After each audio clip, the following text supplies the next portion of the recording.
Allah razı olsun. Xudan peygamberimize salam aytmışlar. Hazine sevindik işede bir 200 sertifikatlar verdiler. Allah razı olsun. Ha?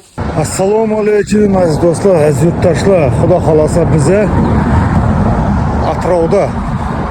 Atrovda qachon kelasiz degan do'stlarimiz. Meni Atrovdaman uchrashaman degan bo'lsangizlar, telefon raqamimni aytaman. Telegram, WhatsApp, Imo. O'zbekiston raqami.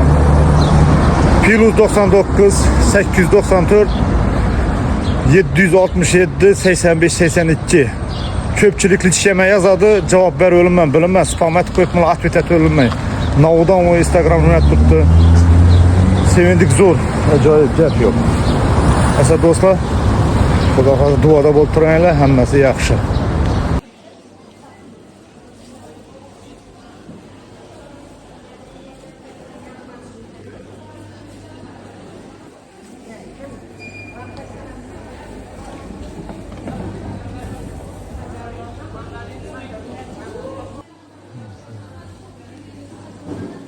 Aziz do'stlar, bize az Xudo xolasa shu atrofdagi o'zbeklarning bozorida şöyle geldim.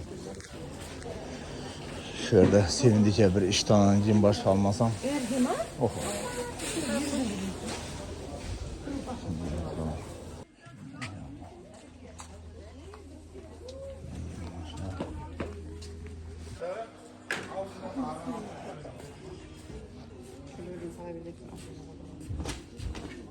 Bular ağzında yiyip bitti ya. Bol da çay tamam.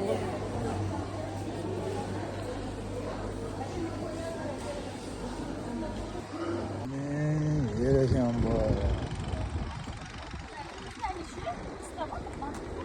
Şurada bütün duruşbarlı oturadayken. Ancak satadayken duruşbar, köpünce kazarız.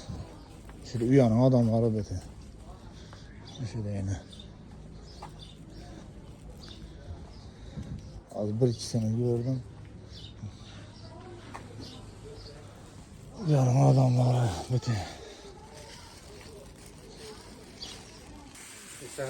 Şu Murat uçak kaldık. Üşede sohbet edeceğiz. Allah razı olsun. Xudan peygamberimize salam aytmışlar. Hazine sevindik. Üşede bir 200 sertifikatlar verdiler. Allah razı olsun. Ha? Taptımda tutsandı, camiye Türkiye olgan kocana. Özbekler dizemeyeceğim. Allah'tan işte. Mektebe git bakalım. Yemek yege. Cayı git. Bu dostlarımız gençlerine geldi yine. Ağabeyden çok sağ ol. Allah Xudo xolasa sağ olun, aman bolun. Rahmet. Şimdi yaxshi insanlar var yine. Sevindik. Aytqanimni 2 sertifikatni o'zlari pul to'lab berdilar. Rahmat. Allah razı olsun. Ya yo. Hazine pomsa ona bir suv olib beracaklar. Rahmat.